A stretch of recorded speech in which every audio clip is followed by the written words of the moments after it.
Cocok rining rono wedohan mlakni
Atambo samya medal manten wileting kandha Dayawang gung mangun sangiti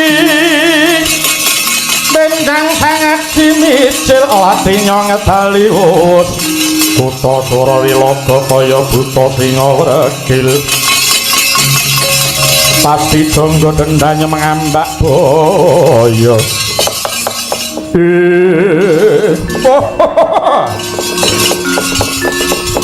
Menika paman Sengguni ing kemandhap saking Siti Inggil ngawi dhateng sedaya para putra kepareng ombak ing putra Banjar Junut pun Dursasana man. Iya Dursasana sing nyuwun dawuh cukup kowe dhewe wae. Wis bisa makili sedulurmu kabeh ora perlu padha sarmanuk. Nggih, pripun man? Dina iki ingkang rinumpaka ana pasewakan kang Ngraka Ngastina banget. Bombong penggalihe us kasembadan Mbah Mudurna njlomprongke Werkudara. Kang nalika semana dheweke gandrung keyungyun marang ilmu kasampurnan. Nganti Werkudara ora krasa yen dihapus krama dijegurake ana segara. Nggih. Nganti dina iki ora ana kabare Werkudara bali urip apa ora. Ning aku wis mestheke yen to Werkudara wis dadi layon. Lajeng pripun? Suka gembira tiasing Kang Raka Duryudana ning ya uga ana sing dipenggalih. Napa sing dipenggalih? Dina iki ana pawarta kang binandunging karna saka Mbok Bakul Sinambiwara yen to tlatah bumi Adaka ana saperangan pawongan sing dheweke ngaku dadi dewa. Lho. Lah kok elok temen. Ing atase ana menungsa kok ngaku dewa. Saiki ora ana barang sing ora aneh, Sadir. Jamane iki pancen werna-werna. Nggih. Ning kabar kang tumeka ana Praja Ngastina, wong kang padha kekelumpukan ngaku dewa kuwi wis kasembadan ngirup kekuatan Ngastina, kawula Ngastina akeh sing wis padha ngeblak marang pawongan-pawongan sing padha kekelumpukan ana kono. Nggih. Iki ndadekake kuwatiring Sinuwun Daryudana. Kabar sing ditampa yen wis kuat tumuli bakal njungkeng palenggane Sinuwun Ngastina. Wah. Ning niku pun dinyatake napa nembe namung kabar, iki wis kasunyatan. Nggih. Dilalah durung nganti Sinuwun paring dawuh. Iki mawana pendhita saking Praja Ngawiyat pujangganing Prabu Dewa Sarana, Begawan Manik Yaksa. Lajeng pripun? Bakal nglamar putuku Lesmanawati. Terus aku duwe penjaluk ingkang minangka dadi pitukane ora ana liya mung kejaba siji. Begawan Manik Yaksa kudu bisa masrahake sirahe Pandhawa sing papat, ya kuwi Puntadewa, Janaka, Nakula, Sedewa. Ping pindhone kudu bisa nglungake pawongan sing padha kekelumpukan ngaku dewa ana bumi Adaka. Terus pripun? Begawan Manik Yaksa saguh bakal mateni Pandhawa lan nyingkirke wong-wong kuwi mau. Wah, dadi niki pendhitane saguh mateni Pandhawa. Iya, Dir. Piye le Durmagati? Ah, kula niku pun jeleh kok, Mas. Ngrungokke pidatone paman kula siji niki kula niku pun muak, pun jeleh, pun bosen. Kuping kula niku pun keri. Nggih ta? Merga sing jeneng Paman Sengkuni niku wis dadi apalan. Angger nglumpukke Kurawa niku pakeme mung werna telu. Siji ngrabekke wong, loro golek wahyu, telu mateni wong. Pun niku pakeme. Mongko telu niku ora tau ana sing hasil, ya ta? Golek wahyu ora tau entuk, rabi ora tau gathuk, nggih. Niku apane arep mateni Pandhawa blas ora jigos. Ngono kok bola-bali wae lho. Nyatane kasembadan lho, Dir. Bukti wis cethok Werkudara wis ora bali nyang Arcapada, tegese dheweke wis mati ana tengah segara. Lah napa wis ditemokke bangkene Werkudara niku? Lho la iki kanggo bukti ana segara, akeh pawongan sing mati ana tengahing segara, bangkene ora ketemu. Klebu Werkudara iki ya ora ketemu batange mergo wis dipangan iwak sing ana segara kuwi. Alah niku ora penemu sampeyan. Aja sok mestekke samubarang sing durung karuan nyatane. Mergo sampeyan wis bola-bali kecilik. Nalika Werkudara keyungyun golek kawruh kasampurnan karo Mbahne Durna kon munggah Gunung Candramuka iki ta. Niku jare Werkudara dicegat buta loro wis mati. Buktine ana jare sing kuthah getih. Bareng kula telesih niku jarike bojone Citraksi lho. Pripun ngoten niku? Niki Werkudara mbok ya aja sok ngoten to, Mas. Nggih, apa-apa nganggo tembung mbok menawa. Tur sampeyan niku aja sok seneng nyilakake wong. Lah wong seger ngokop getihe sedulur, dhuwur ancik-ancik sirahe sedulur, ngono kok dibangkak-bangkak iki nggo apa? Napa melih? Wah niki ana wong sing ngaku dewa. Niku diteles sisik niku sapa? Niku karepe piye wong urung karuan kok. Wis ora sandedawa rembug. Iki bakune wis dadi pepuntaning rembug ing antarane Sengkuni karo Prabu Dewa Sarana lan uga Begawan Manik Yaksa. Nggih. Yen to wis saguh arep mateni Pandhawa. Alah kula ora mung yakin, ora mung hakul yakin, kepara ainul yakin. Bengi niki Pandhawa ora bakal mati mergo lakone dudu patine Pandhawa. Pun titik niku mawon. Wong edan. Swatama wonten dawuh. Metu njaba perintah para wadya bala wigati sabiyantu kelawan Prabu Dewa Sarana Paramadal Pasilan. Mundur saswatama undanging para wadya bala samya sawega. Umyong swaraning bendhe beri kubar gurnang kalawan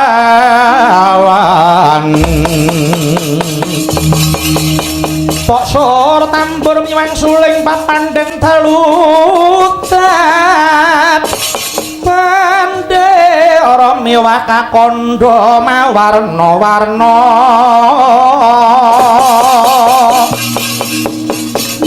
pindha calabian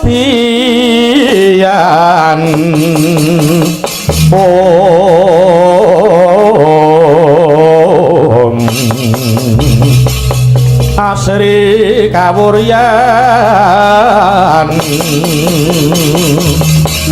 kandang-kandang jam-jam kuning sarentek asmarandana bunga-bunga yen binobong ulate sada mbelalak wajane memancal semilir kapas madu wong ireng sinangga rukma ketar matur paman para wadyabala sampun samapta ing gati sawegeng diri kabidalaken semanci-wanci mboten badhe ngucapake iya syukur bagis keti jumur malah sira metu maneh dadi lacuk laku pepucuk nggih saking dawuh enjing bidal gumuruh saking Astina Nagri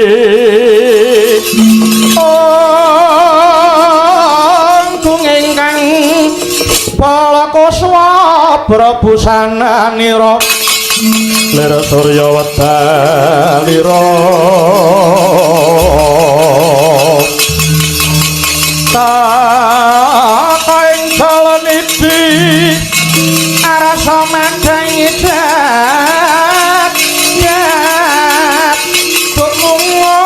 mung paning sapucaing wukir merbab bangsu mirat penasarating surya nampek mega lan gunung-gunung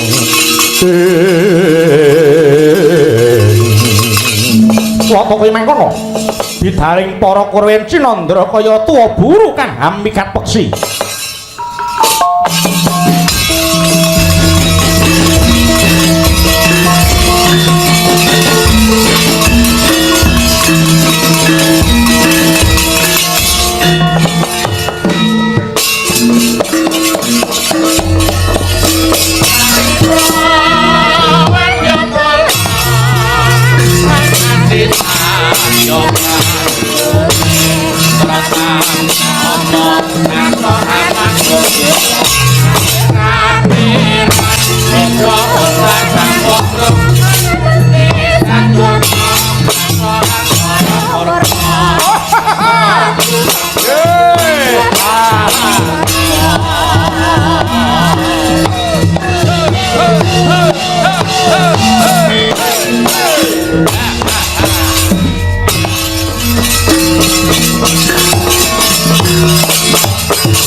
kang lumampah kumpul saduru-duru apa panjaro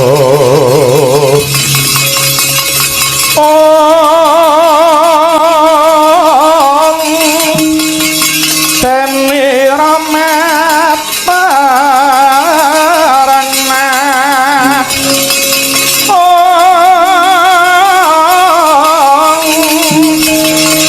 suwada mimang bending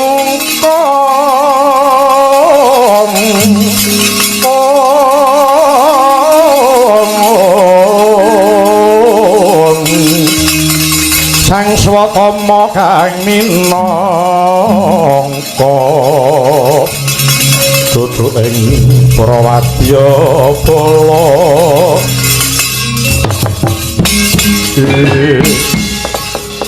para paman pinggir Dewa Sarana monggo para paman sampun ngantos ketanggelan kaselak sumengkara sing manah kula kepengin ninggal ngemban Sekar Kedaton Ngastina kusumaning ayupun Lesmanawati iya nanging aku mung ngelingke kelawan sira inggih Dewa Sarana bab perkawis menapa yen to para Pandhawa kuwi ora kena sinangga enteng wis marambah makaping para Pandhawa saugrana kang bakal nyoba tetela bisa kalis saka saking pacoban namung sepisan menika boten badhe kuciwani tumunten kula badhe ngokop getihipun para Pandhawa yen bab patine Pandhawa tinemu mburi luwih dhisik kesaguhaning Punarama kelawan sira nggone bakal nundung saperangan pawongan Astina kang padha kekulumpukan ana sawane wong kang ngaku dewa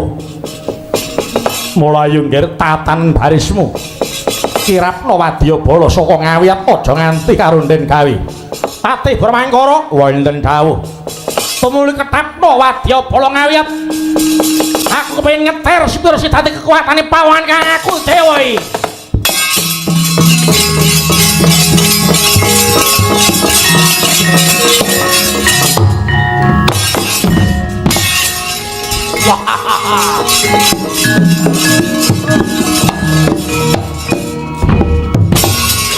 Putra Pandhawa tata ati wisaya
Olang-olang ing driya mangun mangun kang kandhuhan rimang